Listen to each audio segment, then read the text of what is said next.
The arrival of the French on the shores of Egypt was a turning point of tremendous magnitude in the Muslim world. For the first time in history, the armies, governments, and societal structures of Islamic civilizations were demonstrated to be inferior to those of Western Europe. For over 1,000 years, Islam had hosted the most advanced and powerful empires in the world, being the center of economic prosperity, scientific innovation, and political prestige. When the French arrived in Alexandria in 1798, they were shocked to see that the legendary city was merely a shell of its former self. Years of neglect and stagnation left the city as a ruined backwater town, with its society still living as if it were still the last several centuries. The Muslim inhabitants, meanwhile, were in awe of the organization and technology of the French, reflecting on how these infidel Europeans managed to humiliate their armies and render their society as backwards. Although subjects of a colonial empire, the Muslim world was actually quite grateful for this wake-up call. The Ottoman elite, its subjects, and vassals were ashamed of how far their once glorious empire had fallen. Thus, if they were to reclaim their place as the epitome of civilization, the Muslim societies of the Middle East were going to need a reformation.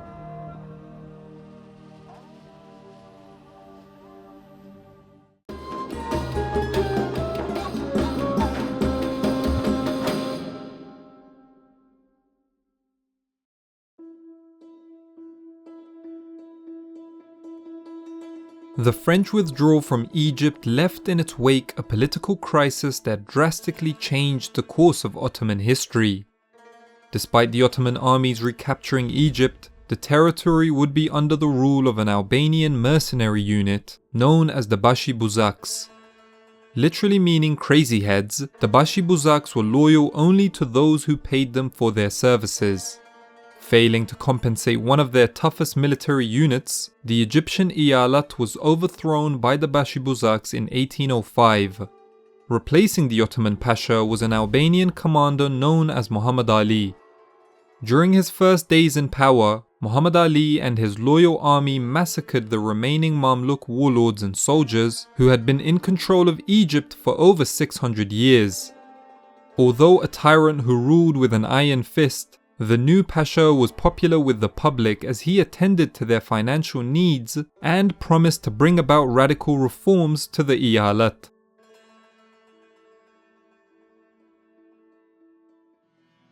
While remaining to be a vassal of the Ottomans, Muhammad Ali's Egypt was leading the empire's reformation towards modernity. The first of his tasks was the restructuring of the military. For centuries, the Ottoman army was completely reliant on the Janissaries, an elite infantry unit that had managed to acquire immense influence in the empire's affairs. Due to their political power, the Janissaries prevented the Ottomans from reforming their military as it would mean a loss of their influence and worse, disbanding the unit entirely. When Sultan Selim III attempted this reform, the Janissaries had him assassinated in 1807 and replaced with his cousin, of whom they asserted full control of. With his mostly Albanian army being loyal only to him, Muhammad Ali did not have the trouble of dealing with the Janissaries. He established multiple military schools across Egypt that would teach new recruits French artillery, cavalry, and infantry tactics. An arms industry that produced muskets, cannons, and ships was quickly modernizing the military and making Egypt independent from European imports and manufacturers.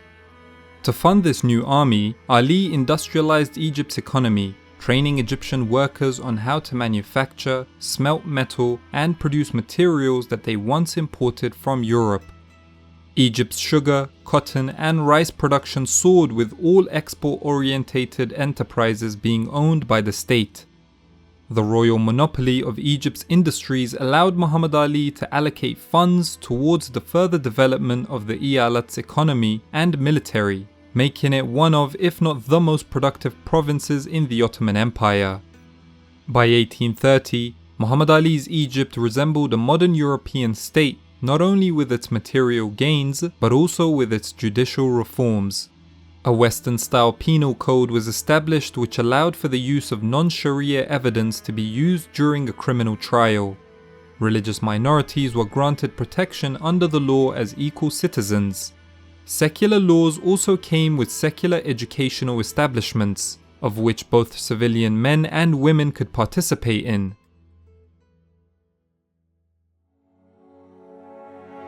The rapid success of Muhammad Ali's Egypt impressed and intimidated the Ottoman Sultan Mahmoud II, who was himself attempting to reform the empire.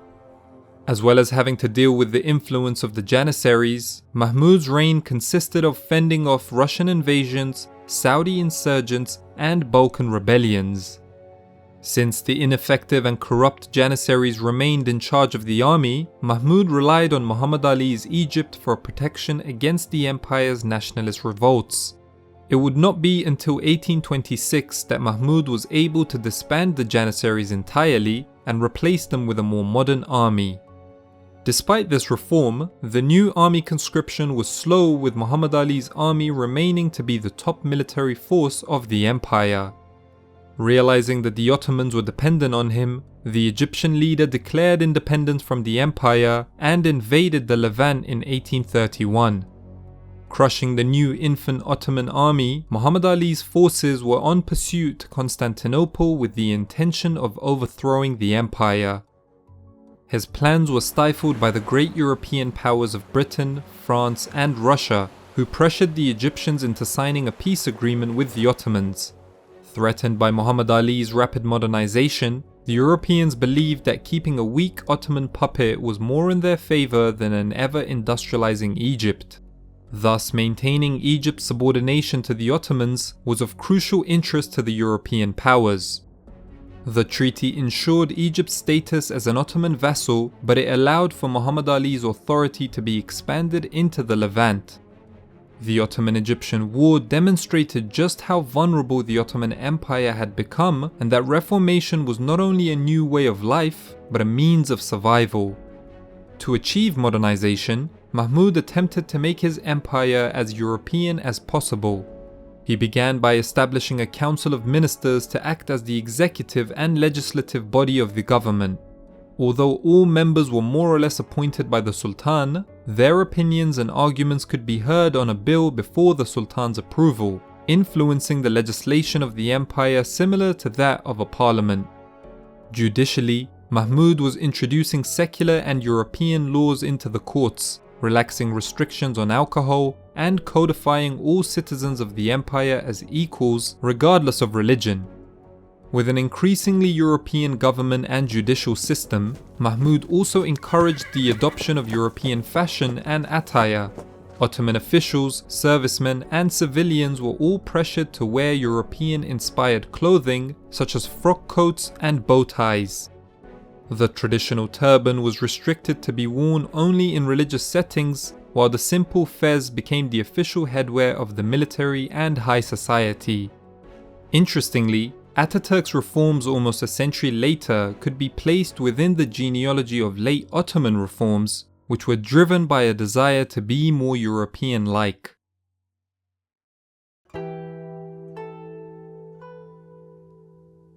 As the empire was becoming more European, its foreign relations with the Western powers were only growing more fruitful.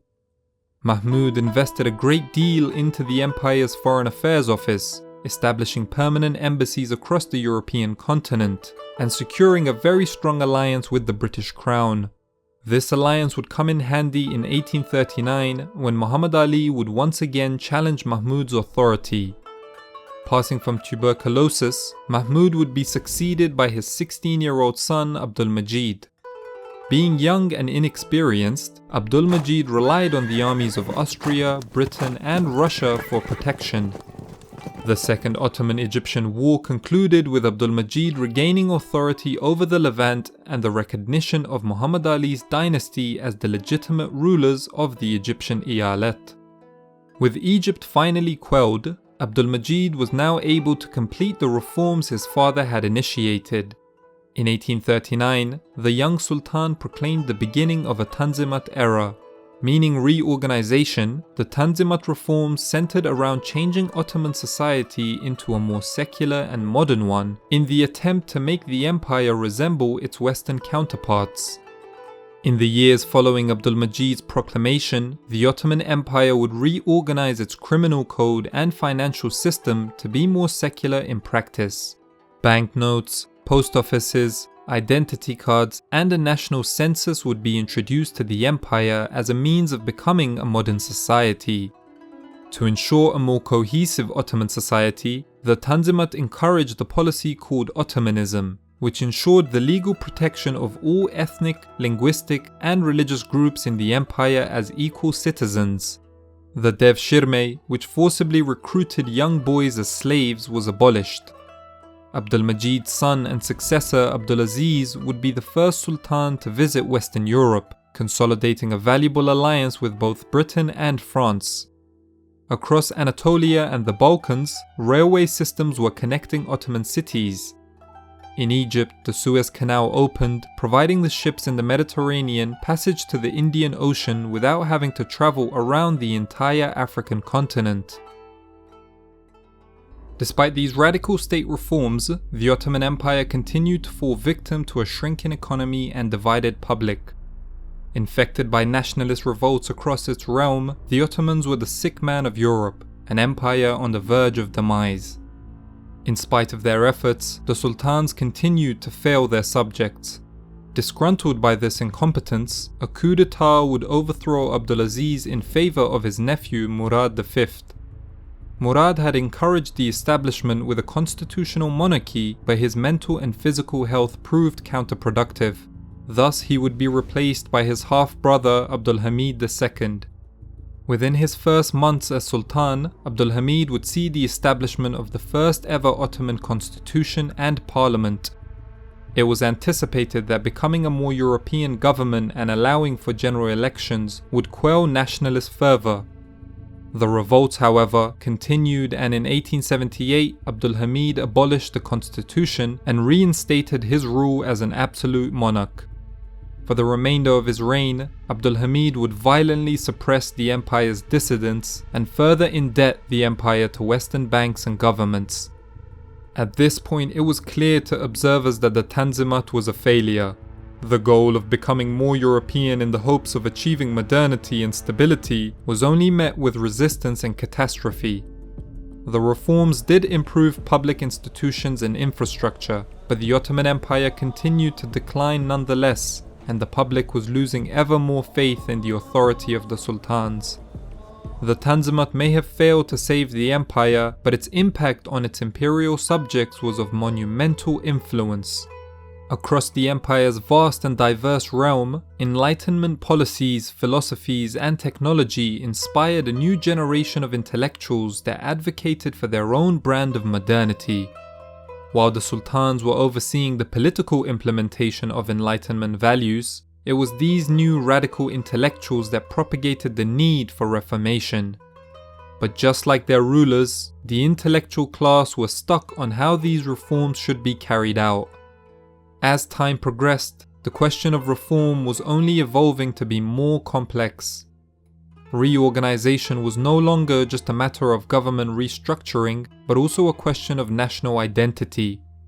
What this new identity would entail depended entirely on just who these intellectuals were.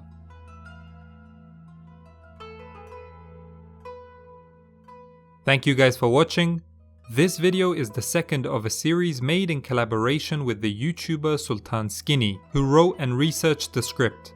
The series will aim to explore Arab intellectual thought in the modern period. Make sure you go check out his channel. As usual, a big thank you to my patrons for continuing to support the channel. Until next time, peace!